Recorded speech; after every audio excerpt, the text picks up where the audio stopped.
ونصلی علی رسولہ الکریم اما بعد فاعوذ باللہ من الشیطان الرجیم بسم اللہ الرحمن الرحیم فقال اللہ تبارک و تعالی فی القرآن المجید والفرقان الحمید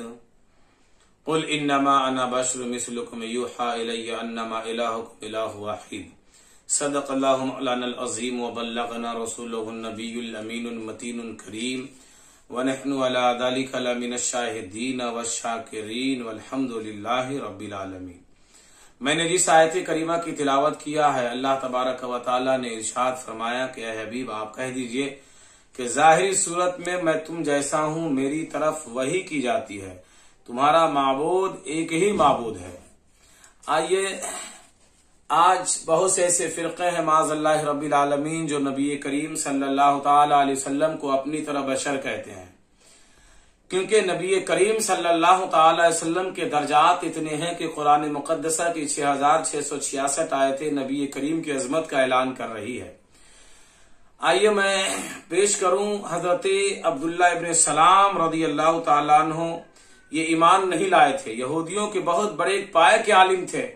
فرماتے ہیں کہ میں نے نبی کریم صلی اللہ تعالی علیہ وسلم کے جیسے چہرے انور کو دیکھا، یعنی نبی کریم کے چہرے انور کے جیسے ہی میں نے زیارت کیا۔ فرماتے ہیں مشکات شریف صفحہ 168 کی حدیث ہے، فرماتے ہیں الرفت ان وجہ لیس بوجہ کذاب، فرماتے ہیں کہ میں سمجھ گیا یہ کوئی جھوٹے انسان کا چہرہ نہیں، اتنا خوبصورت چہرہ تو رسول کونین کا ہی چہرہ ہو سکتا ہے۔ فرماتے ہیں میں فوراً نبی کریم کی بارگاہ میں عریضہ پیش کیا، یا رسول اللہ صلی اللہ تعالی علیہ وسلم، آپ مجھے مذہب اسلام میں داخل کر لیجئے اور مذہب اسلام کا کلمہ پڑھا دیجئے۔ فرماتے ہیں میں فوراً کلمہ پڑھ لیا۔ دیکھیے اس آیت کریمہ کو آپ یوں سمجھے کہ انا بشر مثلکم، جو اللہ تبارک و تعالیٰ نے اپنے حبیب سے فرمایا اے حبیب آپ اپنی زبان مبارکہ سے کہہ دے، اس لیے اللہ نے فرمایا اے حبیب آپ کہہ دے، کیونکہ جب قوم نے یہودیوں نے حضرت عزیر علیہ السلام کے معجزے کو دیکھا تو اس کو ابن اللہ کہہ دیا، حضرت مسیح علیہ السلام کے معجزے کو دیکھا تو اسے اللہ کا بیٹا کہہ دیا، اور نبی کریم تو معجزہ ہی نہیں بلکہ سراپا معجزہ بن کر کے اس خاکدان گیتی پر تشریف لائے۔ اللہ نے فرمایا حبیب آپ کہہ دے انا بشر مثلکم، اے حبیب آپ کو نہ ہم بشر کہیں گے، نہ آپ کے امتی آپ کو کہیں گے، نہ کسی کو کہنے کی اجازت ہوگی، اے حبیب آپ اپنی زبان سے کہہ دیجئے، اس لیے کہ رب تعالیٰ نے ارشاد فرمایا اے حبیب دنیا میں کوئی آپ کو بشر نہیں کہے گا، ہم بھی نہیں کہیں گے، ہم پکاریں گے آپ کو تو یا ایھا المدثر کہہ کے پکاریں گے، یا ایھا المزمل کہہ کر کے پکاریں گے، یا ایھا النبی کہہ کر کے پکاریں گے، اور آپ کے امتی آپ کو پکاریں گے تو یا رسول اللہ کہہ کر پکاریں گے، یا نبی اللہ کہہ کر کے پکاریں گے، یا رسول اللہ کہہ کر پکاریں گے، یا نور من نور اللہ صلی اللہ علیہ وسلم کہہ کر کے پکاریں گے۔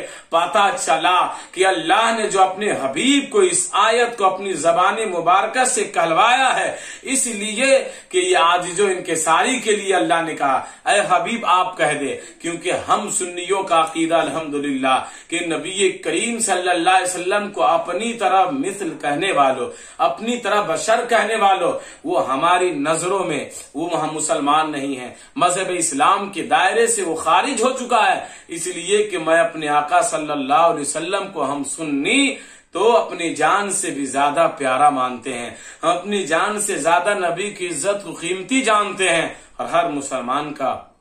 یہی عقیدہ ہونا چاہیے، کیونکہ ہمیں جو نماز ملا، قرآن ملا، یہ جو کچھ کائنات کے جو صدقہ جو بھی نعمتیں ملی سب رسول کونین کے صدقے میں اللہ نے عطا فرما دیا ہے۔ تو آج جو لوگ نبی کریم صلی اللہ علیہ وسلم کی شان میں گستاخی کر بیٹھے، یاد رکھیں وہ کون سے مسلمان ہیں، وہ مسلمان نہیں، وہ مذہب اسلام کے دائرے سے خارج ہو چکا ہے، اور جس کے سینے میں نبی کریم کے بارے میں رائی کے دانے کے برابر اگر بغض و عناد ہو تو مسلمان نہیں ہو سکتا، اس کے پیچھے نہ نمازیں ہوگی، نہ اس سے ہمارا سلام و کلام جائز ہے، نہ اس سے ہمارا رشتہ کرنا جائز ہے۔ وما علینا الا البلاغ وآخر دعوانا ان الحمد للہ رب العالمین۔ السلام علیکم ورحمۃ اللہ وبرکاتہ۔